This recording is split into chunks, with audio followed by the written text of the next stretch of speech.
కేటీఆర్ గారిని తన యొక్క సందేశం ఇవ్వాల్సిందిగా కోరుతా ఉన్నాను.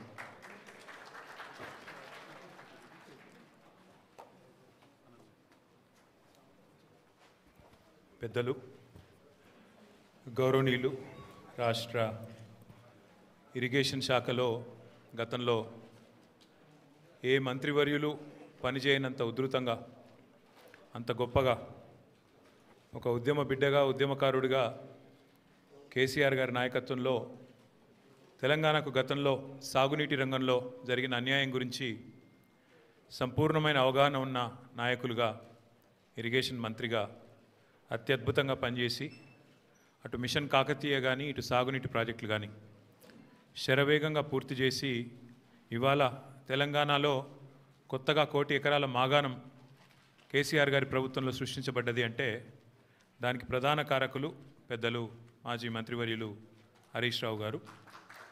గౌరవనీయులైన పార్టీ సీనియర్ నాయకులందరికీ, గౌరవ శాసనసభ్యులు, గౌరవ రాజ్యసభ సభ్యులు, గౌరవనీయులైన సీనియర్ నాయకులందరికీ ఈరోజు ఇక్కడ కాళేశ్వరం విషయంలో వాస్తవాలు మరి ప్రజల ముందు పెట్టడానికి హరీష్ రావు గారు ఇస్తున్న ఈ పవర్ పాయింట్ ప్రజెంటేషన్కి హాజరైన పాత్రికేయ మిత్రులకు నమస్కారాలు.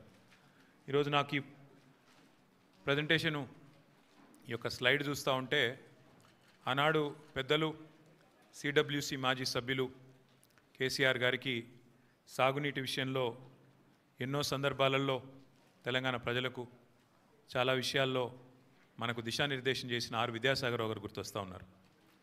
ఆ రోజు నీళ్లు నిజాలు అనే పుస్తకం వారు రాయడం, ఈ సాగునీటి రంగంలో దశాబ్దాలుగా తెలంగాణకు జరిగిన అన్యాయం గురించి వారు సవివరంగా అటు కాంగ్రెస్ ఉన్నప్పుడు కానీ, ఇటు బీజేపీ ఉన్నప్పుడు కానీ కేంద్రంలో ఎన్ని రకాల అన్యాయం చేసింది అని వారు పదే పదే చెప్పేటోళ్ళు. అట్లాగే తెలంగాణ ఉద్యమానికే మీకు తెలుసు శీర్షిక ట్యాగ్ లైను నీళ్లు, నిధులు, నియామకాలు. అందుకే 10 సంవత్సరాల కేసీఆర్ గారి పరిపాలనలో ఈ 3 రంగాల్లో సంపూర్ణమైన న్యాయం కేసీఆర్ గారి ప్రభుత్వం చేసింది. నీళ్ల విషయంలో ఇటు గోదావరిలో, అటు కృష్ణలో ప్రతి నీటి బొట్టును వడిసిపట్టి ఒక్క చుక్క నీటిని వదలకుండా కాళేశ్వరం లాంటి ప్రాజెక్టు కాలంతో పోటీపడుతూ కట్టినా, అట్లాగే పాలమూరు రంగారెడ్డి ఎత్తిపోతల పథకాన్ని దాదాపు 90% పూర్తి చేసిన, సీతారామ ప్రాజెక్టుని కూడా 90% పూర్తి చేసి కృష్ణలో, గోదావరిలో సంపూర్ణంగా ఒక్కొక్క నీటి బొట్టును వడిసిపట్టి తెలంగాణ రైతాంగానికి, తెలంగాణ ప్రజల ప్రయోజనాల కోసం నిరంతరం పనిచేసింది కేసీఆర్ ప్రభుత్వం. కానీ ఈరోజు నీళ్లు, నిధులు, నియామకాలు అనే ట్యాగ్లైన్ ఎక్కడో పోయింది. ఇవాళ ఏం జరుగుతుంది రాష్ట్రంలో అంటే నిందలు, దందాలు, చందాలు, బీఆర్ఎస్ మీద నిందలు, బిల్డర్లతో, కాంట్రాక్టర్లతో దందాలు, రాహుల్ గాంధీకి చందాలు. ఇది ఇవాళ ఈ కాంగ్రెస్ ప్రభుత్వం చేస్తున్న పని.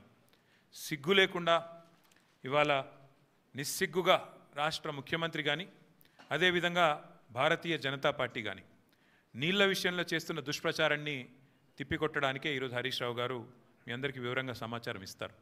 అందులో ముఖ్యంగా మిత్రులు నేను గమనించాలని కోరుతున్నది ఒకటే.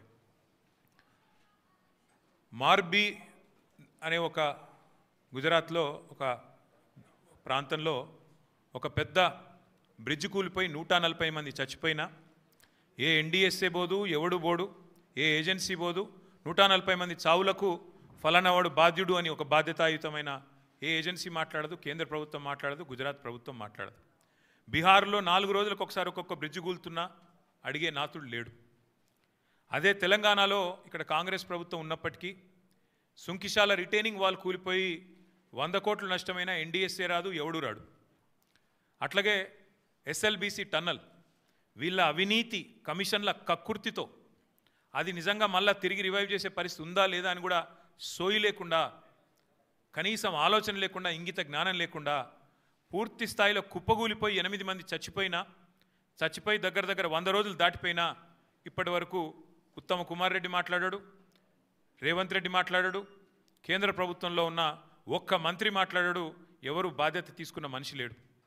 అట్లాగే వట్టెం పంప్ హౌస్ మునిగిపోయిన ఈ కాంగ్రెస్ ప్రభుత్వం వచ్చిన తర్వాత దాని గురించి మాట్లాడేటోడు లేడు. అట్లాగే పెద్దవాగు ఒకసారి కాదు 2 సార్లు కొట్టుకొని పోయిన ప్రాజెక్టు అడిగేవాడు లేదు. కానీ కాళేశ్వరం విషయంలో మాత్రం హరీష్ రావు గారు, కేసీఆర్ గారు 100 సార్లు చెప్పారు. కాళేశ్వరంలో 100 కంపోనెంట్లు ఉంటే ఒక్క కంపోనెంటు ఒక బ్యారేజ్, అందులో 3 బ్యారేజీలు, 19 రిజర్వాయర్లు, 21 పంప్ హౌజులు, 100 కిలోమీటర్ల సొరంగ మార్గాలు, 1000 కిలోమీటర్ల ప్రవాహ కాలువలు ఉన్నాయి, 100 కంపోనెంట్లు ఉన్నాయి. ఆ 100లో ఒకటి మేడిగడ్డ బ్యారేజు. అందులో మొత్తం 371 పిల్లర్లు ఉంటే 3 బ్యారేజీలు కలిపి 2 పిల్లర్లలో ఒక దగ్గర పగులు వచ్చింది.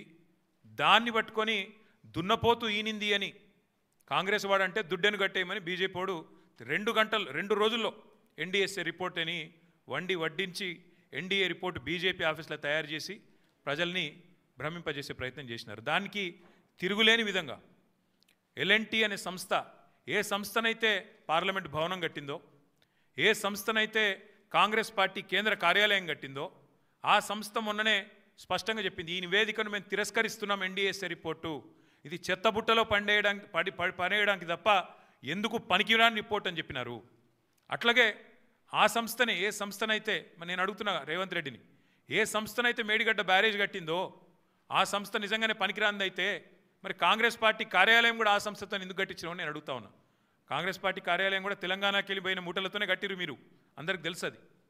అందుకే మేము అనేది ఇవాళ వాస్తవాలు తెలియజెప్పడానికి, తెలంగాణలో జరుగుతున్న దుష్ప్రచారం, 2 పార్టీలు ఒకటై కాంగ్రెస్ బీజేపీ కుమ్మక్కై ఇవాళ దున్నపోతు ఈనిందని ఒకడంటే దుడ్డెను కట్టేమని ఇంకోటి అన్నట్టుగా ఇద్దరు ఒకటై నీళ్ళిచ్చిన కేసీఆర్ మీద, నీళ్ళిచ్చి కన్నీళ్లు తుడిచిన కేసీఆర్ ప్రభుత్వం మీద అభాండాలేసే ప్రయత్నం ఏదైతే చేస్తున్నారో, కమిషన్ పేరిట ఏదైతే నాటకాలు ఆడుతున్నారో, ఆ విషయంలో వాస్తవాలు బట్టబయలు చేయడానికే ఇవాళ హరీష్ రావు గారిని నేనే కోరినా. మీరు దయచేసి చెప్పాలి, మీరు ఎందుకంటే మీకున్న అనుభవం ఎవరికీ లేదు. కానీ ఇది ఈ పరంపరలో మొదటిది ఈరోజు ఈ మీటింగ్. నేను హరీష్ రావు గారిని కోరుతా ఉన్నా, ఇక్కడే కాదు, నేను మొన్ననే డాలస్లో తర్వాత లండన్లో చాలామంది ఎన్ఆర్ఐ మిత్రులను కలిసిన. వాళ్ళందరూ అంటున్నారు, అన్న మాకు కూడా చెప్పండి వివరాలు, మాకు కూడా చెప్పండి విషయాలు, మాకు కూడా చెప్తే మేము కూడా సోషల్ మీడియాలో చెప్తామన్నా, ప్రచారం చేస్తాము. ఈ విషయంలో ప్రభుత్వం ఒకడేమో మరి బట్టగాల్చి మీదేస్తుంటే ఇంకోటి దానికి తందానా అంటున్నాడు. కాంగ్రెస్ వాడు బీజేపీ వాడు ఇద్దరు కలిసి తెలంగాణ బొండిగా విసికే ప్రయత్నం చేస్తున్నారు. తెలంగాణ ముఖ్యమంత్రిగా కేసీఆర్ గారు చేసిన పనిని ఇవాళ కావాలని మరి దాని మీద అపవాదులు వచ్చే విధంగా, దాని మీద అనుమానాలు కలిగే విధంగా ప్రచారం చేస్తున్నారు.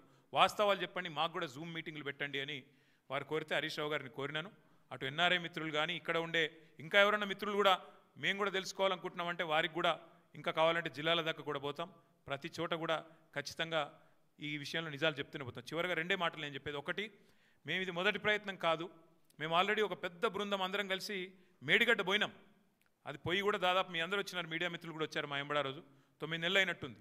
వెంటనే రిపేర్ చేయాలి, నీళ్ళు ఇవ్వాలి, ఇచ్చే అవకాశం ఉండగా కూడా ఇస్తలేరు అని చెప్పి ఎన్డీఎస్ఏ యాక్ట్ కూడా చూపెట్టినాం. యాక్ట్లో కూడా క్లియర్గా రాసుంది, ఓనర్ ఎవరైతే ఉంటారో వాళ్ళు వెంటనే రిపేర్ చేయాలని.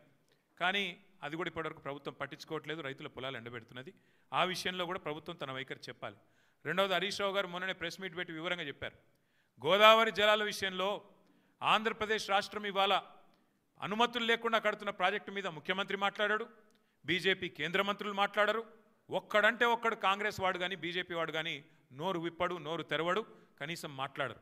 అందుకే గోదావరి జలాల విషయంలో కానీ కృష్ణా జలాల విషయంలో కానీ ఈ రాష్ట్ర రైతాంగానికి, రైతాంగ ప్రయోజనాలకు ఎన్నటికైనా శ్రీరామ రక్ష కేసీఆర్ గారి నాయకత్వమే అనే మాట చెబుతూ ఇప్పుడు పెద్దలు హరీష్ రావు గారు మిగతా విషయాలు వారి ప్రజెంటేషన్ రూపంలో వివరించాలని కోరుతూ జై తెలంగాణ.